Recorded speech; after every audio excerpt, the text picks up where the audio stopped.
What's up, everybody? It's your man Ike Jones here with the War Rapport. Glad to have you all back here. We are having a conversation around the nation about NIL and the transfer portal. We know it is changing the landscape of college athletics, and I've got some credible folks in here to come in and just give their perspective on those things. So you guys make sure you stay locked into the conversation. This is the War Rapport. We are building rapport. All right, your man Ike Jones right here. Here with me today, I have the pleasure of bringing on somebody who's been on the show before with the BWI Daily. I got my man T. Frank Carr. He is the film analyst with BWI and the host of BWI Daily, joining us. Also with a host of Locked On ACC, Candace Cooper, here with us to bring some of that ACC flavor. And my guy, you guys should know him from a previous building rapport, Spencer McLaughlin. He is the host of Locked On Ducks, also co-hosting Locked On Pac-12. Everybody, thank you so much for taking a little time. How's everybody doing today? We already talked about T. Frank and his weather concerns, but outside of that, is everybody feeling okay? Doing fantastic. Awesome. Yeah. Awesome. Well, let's just jump straight into this conversation. Look, we know the landscape of college athletics is being changed really as the months go by and we find new realities of how this impacts different sports. But let's start with talks about the transfer portal before we get into NIL, because I feel like the transfer portal's been around a little bit longer, and we've been able to see a little bit of that impact as it started to accumulate over the years. But just a general question to everybody. What are your thoughts about how the transfer portal currently impacts the major sports? And I'll start with you, T. Frank. The first thing I've noticed just in the transfer portal in itself, not without NIL, is that really it guts the veteran depth of any team, because if you don't play by your redshirt sophomore or your junior season, you're likely transferring to a different destination or to a lower level of football so that you can play, because athletes know that they have a short shelf life in their professional or their semi-professional career, if we want to call that what it is now at the college level. So you don't have that guy, and you know, to give a football example, you don't have that fourth receiver who's been on your team and is a redshirt senior to catch that critical pass on third down in a big game, because he's playing at Old Dominion or he's playing at Marshall or he's playing at some other school. So you've got to rely on your recruiting to get great players and get them to play earlier and earlier at positions where maybe sometimes they're not even ready to play. I just think you're seeing more offensive linemen, defensive linemen playing earlier. And I think a large part of that is because you don't have those guys at the bottom end of your roster to fill in those critical reserve roles, and it's very hard to find them, especially if you're a good middle tier program that is recruiting well and guys are getting passed up. So that's the transfer portal to me that's the first element of it. Is it was creating a disruptive force, instability for rosters well before NIL. Candace, I'm going to let you jump in here. What are your thoughts on how the transfer portal has been impacting college athletics? Yeah, so similar to what Thomas said, I think it also, affects high school students, right? So before you were having coaches believe your potential and believe what they could, see on the field, maybe come game day. And now you're going with guys who, have at least 1 or 2 years under their belt. It's almost like the job market, right? We'd rather go with a person who has real game day experience. We know he might not be in the right system. We can change him and put him where we are and have things flow. We've seen it on tape. We've seen them live action versus someone who is just getting their feet under them. So I think it's done a disservice to a lot of the guys in high school. But more importantly, I think, transfer portal is certainly the wild, wild west, where if you have the right person talking to you or the yes man or the coach who, sells a dream, you go there and assume things are going to change, and you have people who assume things are going to get better, but grass is not always greener. So you find yourself in transfer portal multiple times, which after a while, that doesn't look good, to other coaches saying, why do you keep trying to find a home, right? What is the real issue? So it's definitely a case-by-case basis, but it makes it difficult when you're just always jumping. So we've got a lot of people in the old head gang, people who are definitely get off my lawn energy, who are still trying to say yeah, why are these guys not sticking it out? They talk now. You got talking about toughness and all those other things. So it gets real dicey and unfortunate, in my opinion. Yeah. Spencer, we've had the opportunity to talk a little bit about the trade package that got put together for Bo Nix between Auburn University and Oregon. So the transfer portal conversation, we've talked a little bit just in those specifics, but can you give me some perspective on what you feel like the impact of that is on the collegiate athletic landscape? Yeah, well, I know you're joking there, referring to it as a trade package, because if it were, there'd be a lot of Oregon fans who would demand the GM be fired for trading for Bo Nix. I Because have no comment there, sir.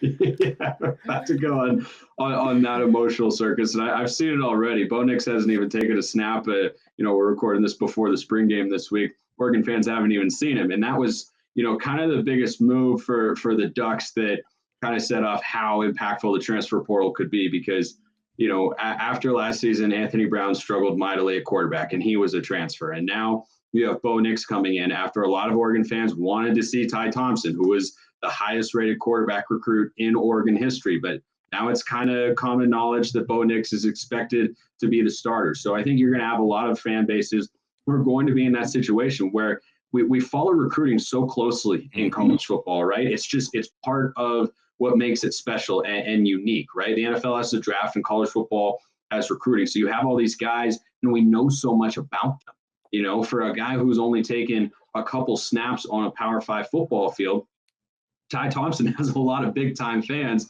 amongst the Oregon Duck community. And so that's just kind of the inevitability of it, in that you can have so much change. And I think it's also important to point out the transfer portal itself is not brand new. This is not something that has come about in the last couple of years. The one-time freebie is what is new. Before, the guys had to wait a year. Same thing with women's sports. They had to wait a year before they could transfer. So that's why it's taken off, and all this talk about, it's just changing college football and it's doing this. And it is having an impact on the rosters. But I feel like it always gets lost in the discussion. It's not as if guys didn't transfer before. It's just more enticing now to do it one time, because you don't have to sit a year and you can be eligible immediately. And it's just something coaches are going to have to adjust to. It's not, so ridiculous, I think, for a guy to go somewhere and say, maybe this wasn't the right fit. Or what if he goes to a school and then that coaching staff leave, right? Coaches don't have to wait. Coaches can go at will. And so I think that's, kind of why I'm in favor of it. And it's also just a little bit more interesting and fascinating, but coaches are going to have to adjust. They have to recognize that players will leave their program at a higher rate, that they have to be active in the portal. And if you're not, you'll get left behind. And like Candace was pointing out, the players who are going to, stick it out for 3 or 4 years, they're not as likely if they're not playing early in their careers. And I think that it's just a shift. I don't think it changes the landscape as much as everyone makes it out to be. I think more so than NIL, but the fundamentals of how to succeed in college football are the same. This is just a wrinkle coaches have to adapt. Yeah. I mean, I definitely agree that the rule of it being, you don't have to wait a year, it has been the biggest thing that shifted it. But let's talk a little bit from the perspective. All of you are, writing for various organizations out there. How does it change the way that you cover recruiting when you kind of think about, you've made it, all these fans get so hyped up, and you just talked about this, Spencer, get so hyped up about this 5-star, 4-star recruit that you may never see the field, see the court for your team, right? How does it change the way that you have to cover that? Does it lose a little bit of its luster? And I'll let you start on this one, Spencer, since I just kicked that back off to you. Yeah, I think that you have to, if you're a show host and you're talking to people, I think you have to manage people's expectations, right? And get them to understand that, look, it's possible this guy doesn't play a single snap. You might never see him, but you still might. And I think that unknown keeps the allure of talking about recruiting on shows like mine or Candace's or anyone that talks about college football, because you don't know whether or not he's going to get the chance. Because the other factor, when you bring in these highly rated recruits and you talk about them and what they could be and what past players they remind you of, what their potential is, all that sort of stuff, it goes both ways. He could leave after a year if he doesn't play enough. He could also be bolstered into a more important position on the team in the roster because guys in front of him are deciding to leave. So I don't think it takes away from that. I think it's just a different way of looking at it in terms of what his playing career is going to be. What's his future going to be with the team? Is he going to play right away, right? Are they expecting that, with this recruit, is he going to force another guy to transfer? That's another way that we can approach it, as, looking at it from a recruiting and a roster perspective. So I think that the excitement of getting big time recruits for schools is still there. And, it can go one way or the other. A guy could be playing sooner than he otherwise would have, or maybe he doesn't play at all. Yeah. T. Frank, I'll let you jump in here on this one. Yeah, I think that's a fair point. It kind of microwaves the process and makes it more like the NFL because guys play early and then they struggle and either they're replaced some way one way or another, and you learn about them a little bit earlier, but it doesn't give the opportunity for as much development. And Mm. I agree with its managing expectations. I watch the full game film and I give breakdowns on our YouTube channel because of that, to kind of manage the expectations of here's a guy, his star ranking, here's how his game looks and how I project it to the future as that kind of, okay, he's a 4-star, but this is the profile. But it doesn't matter because fans are going to be excited about a 4-star. It's about how many of those 4 and 5 stars you get so that you hit on the averages. None of that changes. Right. What it does change is, like I said, it microwaves the process. And when it comes to NIL, to the impact it's going to have in the future, and maybe not even in the future, right now, is massive. So Blue White Illustrated is a part of the On3 network. On3 launched with NIL valuations for high school athletes to give a baseline to understand what is their value, what is their potential earning, and what sort of exposure do they have, to kind of give a fame factor to a lot of these things. And it's intended to be player driven and to give them an idea of what they're worth when they go out into the marketplace. But the fact of the matter is that it's baked into On3. It's a huge part of it. And it's not going away. Like the genie, the toothpaste, the whatever you want to say, it's out of the bag, it's out of the bottle, it's out of the book, whatever. Like it's here. And I think it's going to have a massive impact on recruiting if it hasn't already. Yeah, absolutely. Candace, any thoughts on how it should temper the expectations of fans, or maybe how it changes how you report on the prospects that are coming into your program? Yeah, so personally, I honestly hate recruiting because I think it's just really insane how people put a lot of stock into teenage kids. But that's just me. Like, I think daily soap opera, and it's one of those things where if you really truly enjoy being like on this episode of NC State losing a recruit every single day, or someone decommitting, like that can be fun. Yeah. Or on this episode of UNC where all of our people may be planning on staying. What does this mean for the recruits coming in? Like, I think it's just one of those things you have to take with a grain of salt. And I wish more people would have like a realistic expectation, because people change their minds every day. And as Right. people who report, we can like think we're so right on one thing, and a kid could change his mind, and that just shifts everything. And now you are no longer a reliable source. So, I just think it's one of those scenarios where if you're not having fun with it, if you're not making light of situations, then it really becomes overwhelming. But overall, kids have a right to change their mind, right? Recruits and, all the drama that comes with it can be daunting for people who have to report on it. But I think as long as you keep an open perspective of once it's all said and done and all written in the sand, because it definitely could change, you might as well just, look at what the team could be and make those projections from there. All right, so I'm going to shift gears here, and I think this is the 100-pound elephant, whatever. Like the big thing, the real earth mover here is name, image, and likeness, right? Like this is the thing that people are calling pay for play, and it's the Wild West right now. The regulations probably aren't where they need to be.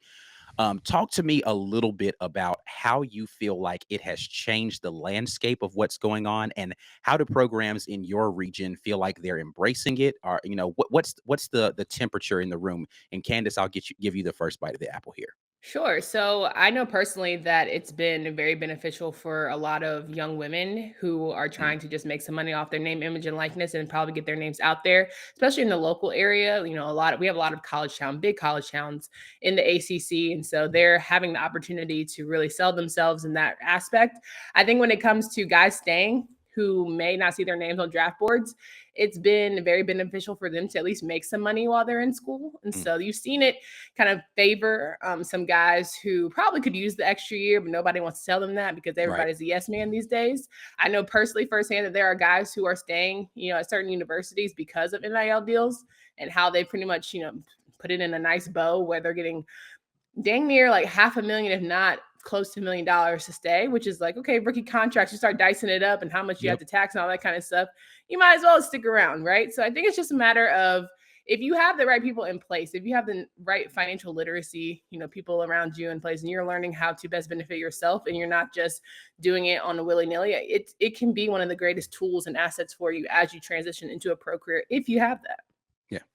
Spencer, any thoughts on that? I like what the piece you talked about there, Candace, with financial literacy, but just talk to me a little bit about the landscape in the Pac-12 and the attitudes towards NIL as you've seen it thus far. I think between NIL and the transfer portal, the latter being the transfer portal, for those of you who don't use that expression way too often like I do, I think the transfer portal has got the potential to have a much bigger impact on the recruiting landscape and the makeup of college sports writ large than NIL does. Because what you have to remember is, yes, there are these companies right now, and it is, as you said, the Wild West. There are no regulations. You can do basically anything right now.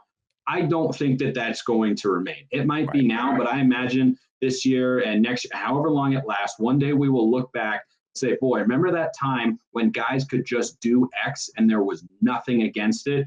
I think that's the sort of moment we're living in right now with NIL. But the other thing you have to remember for people who think that it's, earth moving, ground shaking, changing the landscape of college football radically, it plays a factor, but I don't see it as, suddenly the biggest influencer for college football. Because I think that as the recruiting landscape goes forward, the top programs are still going to get the best recruits. And the schools that embrace NIL, yeah, they might be able to get a couple different guys, but the overall recruiting rankings are going to be, I think, pretty darn similar, right? You'll have a couple guys shift here and there, like the reports about Oregon missing out on Nico Iamaleava, a five-star quarterback to Tennessee, because they offered him some, $8 million NIL deal. Like, that's not officially confirmed, but I think it's kind of like the worst kept secret sort of deal. So you'll have the occasional recruit who has that sort of influence, but the number of guys, whether they're playing college football or going to play college football, who can actually garner that sort of attention, that sort of money, who are going to, make coaches go to companies or whatever and say, hey, we want to get this guy, go get him. It's not very big. It's a small minority of the athletes who are in college football. And so I think the fundamentals of recruiting and winning in college football, even with NIL and the transfer portal, are the same. They're having an impact, no doubt. But the idea that they're, completely reshaping the landscape, I don't see that. I think there are good things about it. There are not as good things about it. But overall, the way that you're going to win in college football is going to be the same. You have to recruit. You have to factor in NIL and the transfer portal and putting together your roster, but you have to recruit and you have to have good coaching on the field on Saturdays. Absolutely. T. Frank, I'll let you jump in here. How do you feel like NIL has made things different from your perspective? Well, I would push back a little bit with Spencer, who's covering a team that has one of the most famous donors in all of America when it comes to sports, that it doesn't have a factor. I do think it does. I've seen tangible evidence that, Penn State needed defensive end in the portal. They had 2 on campus, and Penn State has put a lot of defensive ends into the league. And those players, 50-50, whether they go to Penn State, whether they go to UCLA.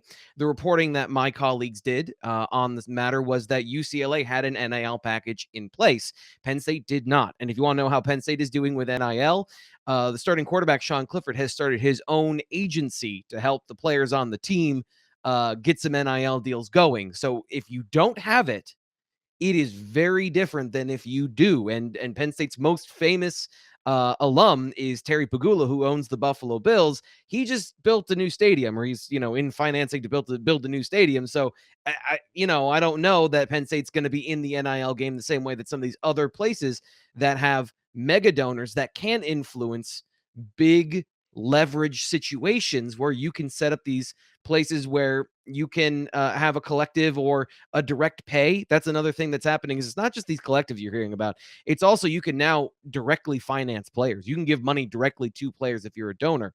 So is it the $8 million? Is it for the quarterback?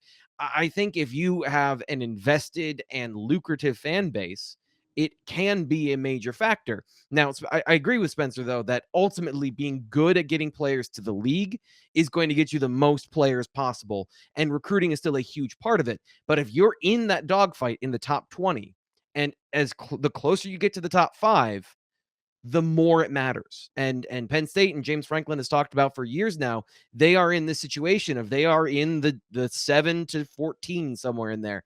They need to be in the top 5 to get to the college football playoff. But ultimately, I do agree with Spencer's point about the fact that we're saying that the best are going to continue to be the best and the rich are going to continue to get richer. That part is clear. But if you have the opportunity to change things up, like Tennessee, that has very deep pockets in their fan base, we can see some sort of change in that status quo. Now, does it ultimately solidify and become more rigid over time? Sure, but that has to happen. Like, there's nothing right now indicating that's going to happen. And one thing Candace said, I'm glad to hear, because I'm locked into football and that's what I do, that other sports and women and other people in college athletics are benefiting from this. And it's not just the big names that we're seeing. It's not just the headlines, because that's the real point. I think that should be the real point of this, is that the players that are on television and the people who are at the highest level of their sport, or at that, maybe don't have a professional career afterwards, they're on TV making somebody money. Right. And I think that it's great that this is happening. And the last thing, and I'll shut up after this, the one thing that does bother me about NIL is there's going to be, the Big Ten is going to be getting I think the reports are it's close to $1 billion for their TV rights. And fans right now, so the push at Penn State is fans are getting these collectives together, and it's very much the aggregate for Penn State. They've got a large fan base, but no super donors like I talked about. It feels a little bit like tipping your waiter. You've got billions of dollars coming in from television, and yet fans have to fund the players. That part seems weird to me, and it doesn't seem like it's an equitable situation. But at least players are now not locked out of making money off their name, image, and likeness, which I think we can all agree should be something they should be able to do. Yeah, I have to agree with you. It is a little silly where the financing from a lot of this is coming from. And I think that a lot of what has happened traditionally is this has just legalized a lot of the stuff that was backdoor channeling, right? So we've found a way to allow people to do what they've always wanted to do without them getting in trouble for doing it. Definitely in favor of it. And as Candace said, I think it's the biggest and best benefit of this is going to be people who previously, maybe they weren't going to go pro, right? Like somebody sold them a pipe dream. They're sitting there on draft day, and now they're an undrafted free agent when they could have stuck around another year, maybe made some money in their final year, boosted their draft stock, that sort of thing. Anyway, listen, you guys, it has been a wonderful conversation. I appreciate you all taking your time to sit here and talk through this stuff. I wish we had plenty more time to talk about this. Maybe we'll do a part 2 and we'll get more in depth into some of this stuff. But once again, you guys are rocking right here with the War Report. Your man, Ike Jones here. You guys make sure that you go and follow. I'm going to give one little shout out here so you all can make sure you tell everybody where they're going to follow you. We'll start with you, Spencer. How can people find you if they want to keep tuned in what's going on with the Pac-12 and with Oregon Ducks? Well, my personal Twitter handle right there, if you're watching, is @Smalls_55. But Locked On Ducks and Locked On Pac-12, both of which I'm a part of, host and co-host respectively, free and available wherever you get your podcasts and on YouTube as well. So if you liked anything I said today, you can get more of my opinions over there. If you didn't like anything I said today, well, I'm sorry that you had to spend the time. T. Frank, talk to the people. How can they follow you and get in tune with what you got going on, man? Yeah, if you're randomly a Penn State fan watching this that didn't know about Blue White Illustrated on YouTube, follow us there. It's a great follow. We have the BWI Daily Edition. Monday through Friday, we cover Penn State sports. Yes, even during the offseason. And at BlueWhiteIllustrated.com, you can sign up for just $1 right now, and you get 12 months of access for premium content for $1. It's a super great deal if you want to check out Penn State sports and what we do over there. And of course, if you want to follow me at Twitter, I don't know the value of that, but it is at least entertaining when I post stupid things on Twitter. Candace, talk to the people. How can they stay locked on with what you have going on with the ACC? Yeah, thanks, Ike, for so much for having us. It's really hard to follow that great spiel there from both of these guys, but feel free at Locked On ACC or at Candace D. Cooper on Twitter. You can follow Locked On ACC every single day, up to 5 days a week with my co-hosts. So it's not just me. So if you don't listen to me, I have 5 really great guys who get to come in and give their spiels every single day. We're on YouTube, we're on wherever you listen to podcasts, and it's always a good time. So I appreciate you for having me once again, Ike. All right, that's it, man. We are done with another great edition of Building Rapport, talking NIL and the transfer portal with my wonderful guests here today. You guys know where you can find us. We are at The War Report everywhere. That is on YouTube, Instagram, Facebook, Twitter, TW Report on TikTok. Signing off until next time. We'll holla at you.